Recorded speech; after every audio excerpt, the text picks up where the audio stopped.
Les amis, je reviens de ma magnifique retraite dans le désert du Sahara, et vous savez ce qu'on entend lorsqu'on marche dans le désert? Deux choses. Premièrement, j'entends les voix des participants de la retraite super sympas avec qui on discute. Deuxièmement, j'entends aussi le calme. C'est calme dans le désert. On entend le bruit du vent, j'entends le bruit de mes pas qui s'enfoncent dans le sable des dunes, ou qui marchent sur le sol craquelant, le bruit des pas des chameaux, c'est tout.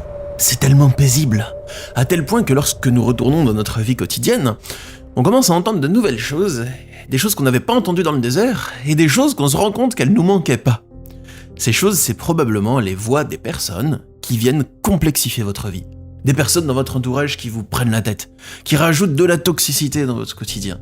Et les amis, si j'ai un conseil important à vous donner pour être en paix intérieure, c'est entourez-vous de personnes saines. De personnes qui sont saines pour vous.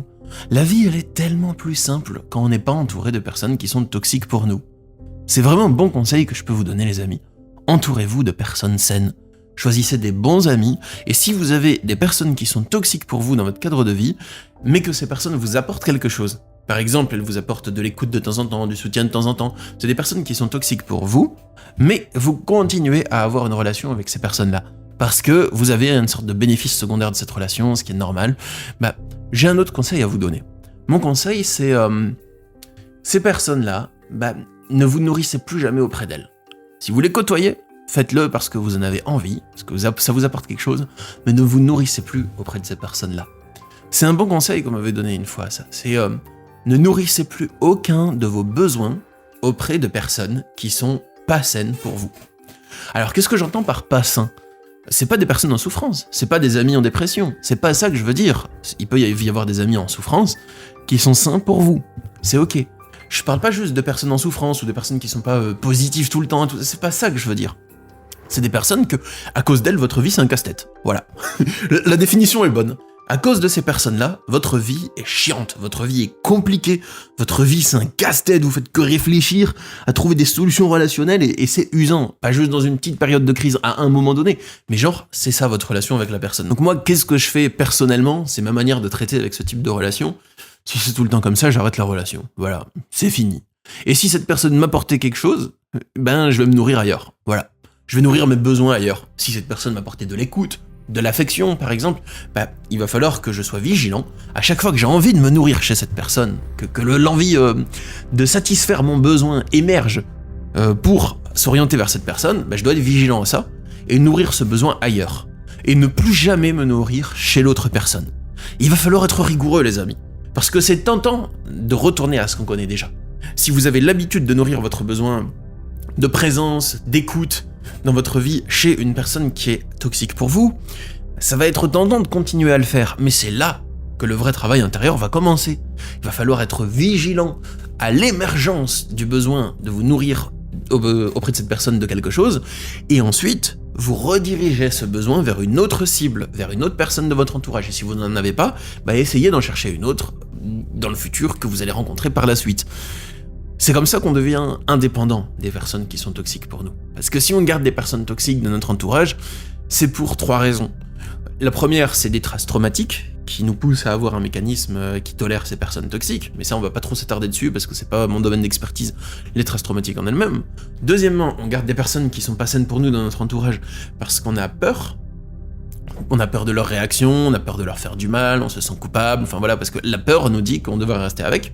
Et troisièmement, parce que ces personnes, peut-être, nourrissent certains de nos besoins. Et ces dernières années, dans ma vie, j'ai une sorte de discipline rigoureuse qui fait que je désherbe mon jardin relationnel de toutes les relations qui peuvent être toxiques pour moi. Ça fait longtemps que c'est comme ça, mais je continue, il faut continuer à le faire parce que des nouvelles relations qui peuvent être toxiques, chiantes, casse-tête, prises de tête pour nous, elles peuvent se réinstaller si on fait pas attention. Et moi c'est ma démarche, depuis des années, je fais attention à ça. Et du coup j'ai pas de nouvelles relations qui sont chiantes pour moi. Et si une nouvelle émerge un tout petit peu, elle va s'arrêter très rapidement. Quand je dis que je suis rigoureux, ça veut pas dire que j'exige à mes amis d'être parfaits. En fait mes amis je leur demande absolument rien. Je veux pas leur demander d'être à l'écoute, je veux pas leur demander d'être de bons conseils. Des fois, je peux demander des conseils, mais j'exige pas ou j'attends pas qu'ils soient des personnes qui sont des grands Manitou et qui ont les solutions à mes problèmes, tout ça. Je suis pas exigeant auprès de mes amis. Moi, je suis cool, tranquille, je les prends comme ils sont, ils me prennent comme je suis. C'est ça qui est une belle relation. Mais par contre, je veux pas de personnes qui soient malsaines pour moi, voilà. Et vu qu'il y en a pas dans mon entourage, je me rends compte à quel point je suis tranquille. à quel point la vie est douce, les amis, quand il y a personne pour vous faire chier au quotidien. Les personnes qui vous embêtent au quotidien, les personnes qui sont casse-tête, qui sont prises de tête pour vous, on va pas les blâmer parce que si elles sont comme ça, c'est parce que c'est prise de tête dans leur tête à elles aussi. C'est casse-tête pour elles, donc on va pas les blâmer, les personnes qui sont comme ça, mais juste... Moi, dans ma vie, j'ai adopté la politique de pas m'entourer de personnes comme ça. Surtout dans mon cercle amical, dans mon cercle proche, j'ai tellement pas d'énergie à y consacrer que je n'en consacre aucune énergie. Et si la relation tend vers ça, je l'arrête, et en fait, mon quotidien est tellement paisible. C'est vraiment tellement la paix dans mon quotidien, les amis. Je me sens bien. Mon quotidien, c'est travailler sur mes projets, dormir quand je le peux, voir mes amis. Voilà. Mon quotidien ressemble à ça. Il est vachement cool. Je travaille super dur sur mes projets. Et je vois mes amis quand je le peux, quand je m'accorde des moments de pause. Mais je regrette pas du tout ces choix. Parce que toutes les relations chiantes, prises de tête, tout ça que j'ai amputées de ma vie, je n'en regrette absolument aucune. Chaque relation chiante et prise de tête que j'ai terminée dans ma vie, je suis aujourd'hui très heureux d'avoir terminé cette relation-là. Pour moi, terminer une relation, déjà, si on le fait dans la douceur et dans le respect pour l'autre, c'est pas quelque chose de mal. C'est pas quelque chose dont on doit se blâmer nous-mêmes. Parce qu'on n'est pas obligé de continuer cette relation. La relation, si on la continue, c'est qu'on le veut bien. C'est un cadeau qu'on fait à l'autre, qu'on se fait à soi-même, mais c'est pas un devoir moral, c'est pas une obligation. Donc quand j'arrête la relation, c'est mon droit de pas vouloir continuer à être en lien avec une personne, vous voyez ? Et peut-être que ça peut vous inspirer ce que je dis pour faire pareil. Alors, je sais que c'est un peu radical, n'est-ce pas ? Mais justement, je traite les problèmes à la racine dans ma vie. Je suis comme ça, c'est ma manière de fonctionner, c'est que si moi j'ai un problème dans ma vie, j'ai pas envie de le conserver. Et il faut que je trouve comment le régler à la racine. Donc ça m'amène à amputer certaines relations, et d'autres je les ampute pas, mais on les pacifie. S'il y a un lien toxique dans la relation, peut-être on peut le couper, mais ça marche seulement avec une personne qui travaille sur elle, qui est à l'écoute, qui est quand même assez éveillée, ça. Si vous avez une relation avec une personne et qu'il y a un lien toxique dans la relation, mais le reste peut être sain, pour que ce lien se coupe, vous pouvez pas faire ça avec n'importe qui. Il y a plein de personnes avec qui ça va être trop complexe de les faire changer, de les amener à comprendre, et elles veulent pas. On dirait que l'autre il part de tellement loin que vous pouvez pas l'amener à couper ce lien toxique, parce que ce lien toxique, c'est un pan majeur de sa personnalité. Par contre, avec d'autres personnes qui sont assez éveillées, ou qui ont un peu travaillé sur elles quand même, ou peut-être beaucoup, on peut arriver à ce genre de résultat.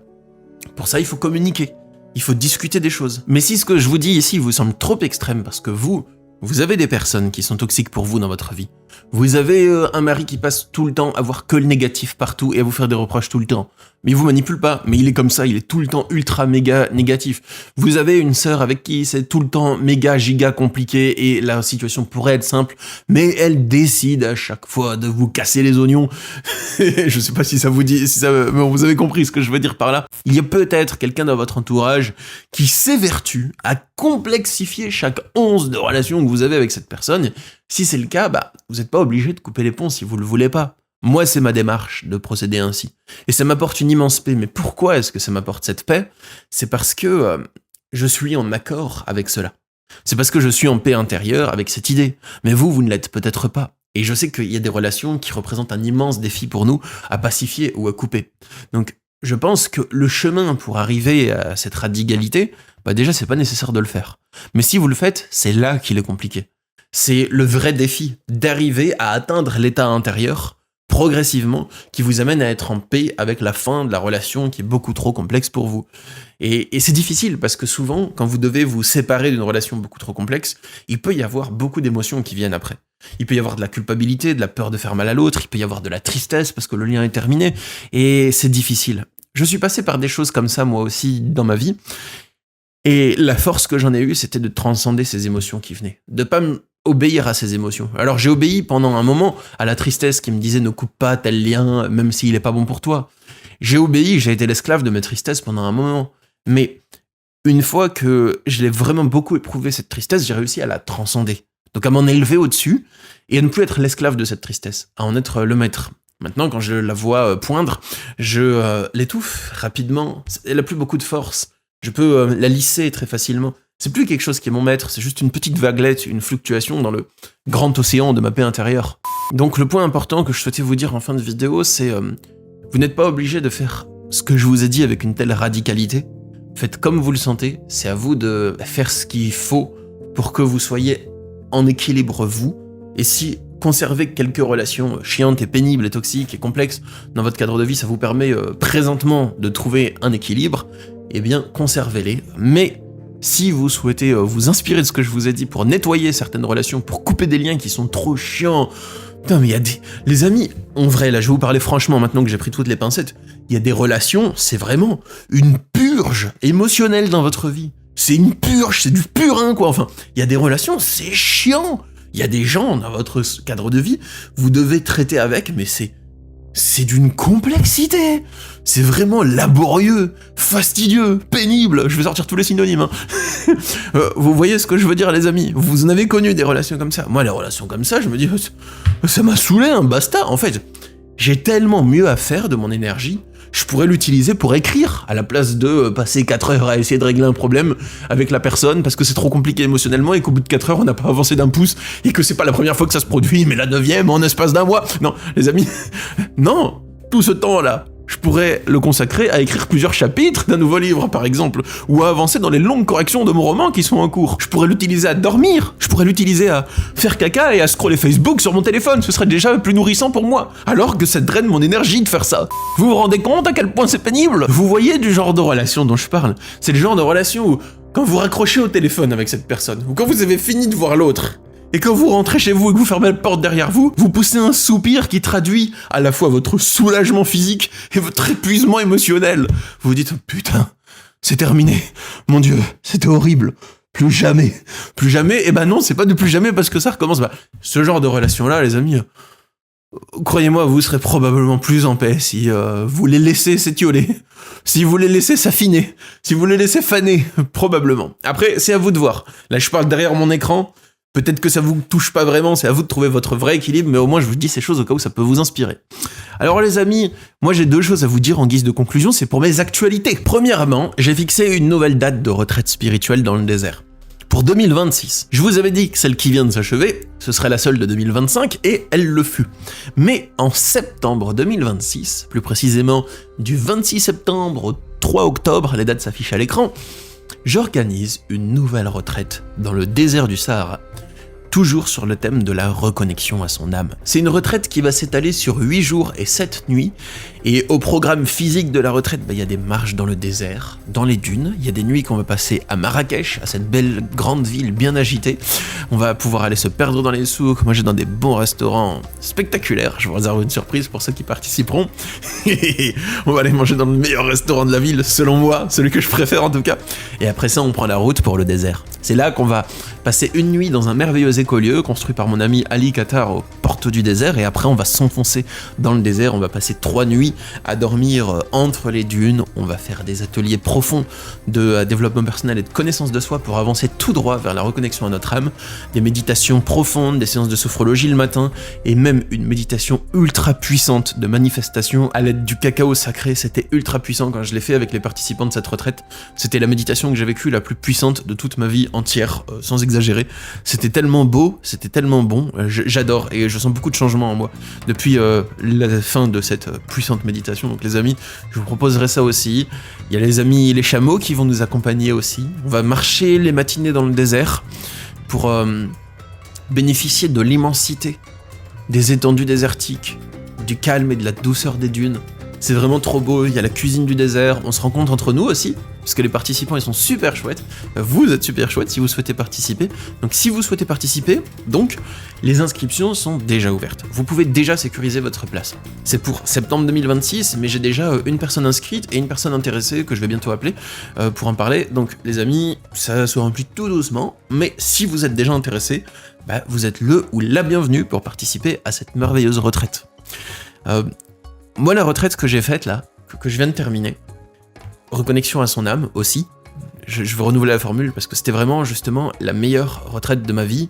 Je dirais même que c'était le meilleur voyage de ma vie, tout court, de tous mes voyages que j'ai fait, hein. Même en Amérique avec Rising Appalachia, c'était pas aussi bien. J'ai vraiment eu un groupe merveilleux, ils étaient trop chouettes les gens qui ont participé, les gens du désert, l'équipe de âme du désert avec qui je travaille pour qu'organiser la retraite, c'était merveilleux. C'était vraiment le plus beau voyage de ma vie. Et quand j'étais là-bas, je me suis dit... je peux pas ne pas faire une autre retraite. J'en ressens l'appel profond, il faut que je le fasse, pour moi c'était une évidence. Alors j'ai directement contacté l'organisation, on a directement convenu de date tant que j'étais sur place, et ça y est, c'est fixé les amis. Donc voilà, si vous en ressentez l'appel, si vous avez l'appel du désert, si vous avez l'appel de suivre un programme plus profond que ce que je partage dans la vidéo, de faire un voyage immersif, intensif et progressif d'une semaine vers la reconnexion à son âme, ça va être trop chouette les amis. Vous êtes le ou la bienvenue. Et si vous ne souhaitez pas participer à la retraite ou que vous ne pouvez pas, je vous donne rendez-vous dans quelques jours pour de prochaines vidéos sur cette chaîne. Je ne sais pas trop quand, mais bientôt pour une vidéo au format long comme aujourd'hui, ou sinon on se revoit pour des posts ou des vidéos au format courte, comme j'en poste presque tous les jours. Voilà, je vous remercie d'avoir regardé cette vidéo, j'ai trop aimé vous la faire, j'ai trop aimé vous la partager avec mon cœur les amis. Je vous encourage à vous entourer de personnes saines, à vous entourer de gentils, et je vous dis à bientôt pour de prochaines aventures. Bye.